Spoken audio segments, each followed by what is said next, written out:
Hello, welcome to the cosine tutorial. By the end of this tutorial, you'll be able to apply the cosine rule or the cosine law to calculate angles and sides of non-right angled triangles.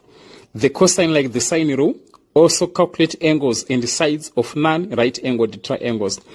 So the first thing when given the question, you have to consider, you have to look if the triangle given in the question, is it a right angled triangle, for example, like this one, or a non-right angled triangle?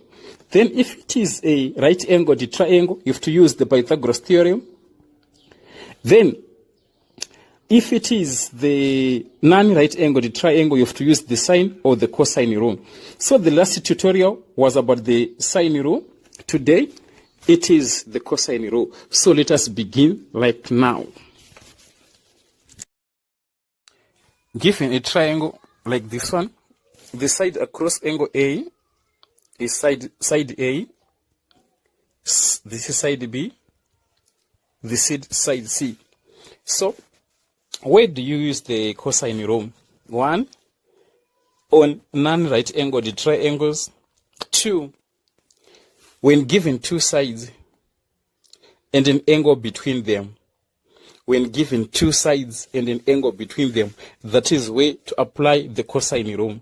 So the formula, A squared equals to B squared plus C squared minus 2BC cos A.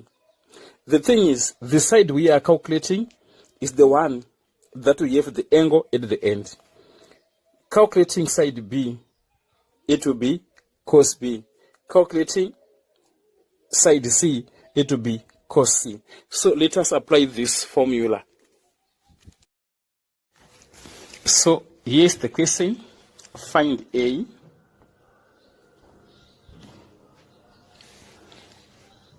A squared equals to B squared plus C squared minus 2BC cos A.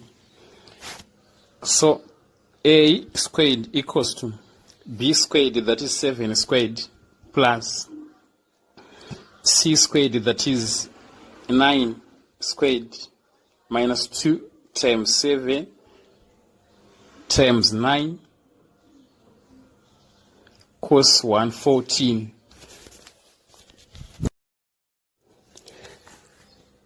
A squared equals to, then you have to use a calculator. 7 squared plus 9 squared minus 2 times 7 times 9 cos 114. The answer will be 118.248. Then the question is said find A squared.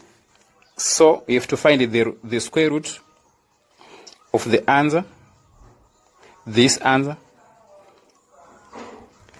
So A equals to 13.5 centimeters to 3 significant figures.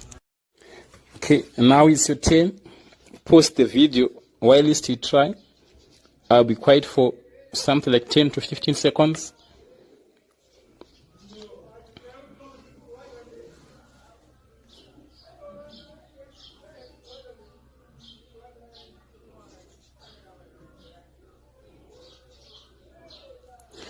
Okay, if you got it right, I think you find 17.2 centimeters. So that's it on how to calculate a side using the cosine rule. Feel free to comment in the comment section below. See you next time.